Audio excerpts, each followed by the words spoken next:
Good morning. It's Thursday morning, but I'm actually recording this video on Wednesday afternoon because I want to get out in the fresh air and sunshine again and do another video.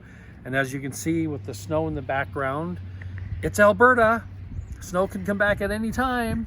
Anyway, we're coming to the double digits soon, but anyway, our devotion for today is on peace.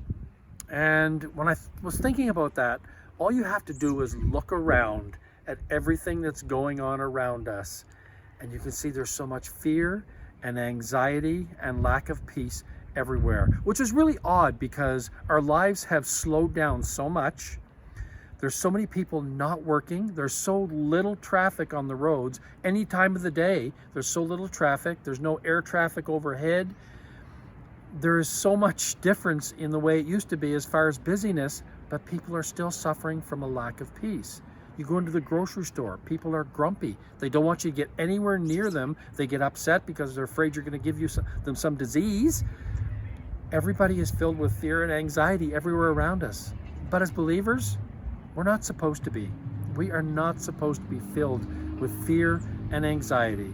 It causes physical problems, mental problems, spiritual problems, depression. That lack of peace will cause all of those things. And God wants us to be filled with His peace.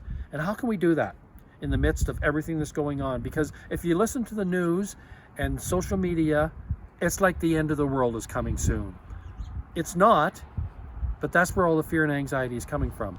Well, in Proverbs, it tells us to guard our hearts and minds. And how that's applicable right now is the way we're going to guard our hearts and minds against being overcome by the fear that's associated with everything that's going on. Limit our exposure to it. If you're watching a lot of TV and you're a news junkie like Lori and I are, and you're on social media and you're hearing all of this stuff, if that's filling you with fear and anxiety, limit your exposure to it. Spend some time talking to God about it, as I mentioned in the devotion. Spend some time in the Word, because that is where your peace is going to come from. We are not meant as believers to be filled with fear and anxiety. That is the opposite of peace. So spend some time in the Word today, spend some time in prayer, and I guarantee you God will fill you with your peace as you trust in Him. Thanks for listening, and we'll talk to you tomorrow.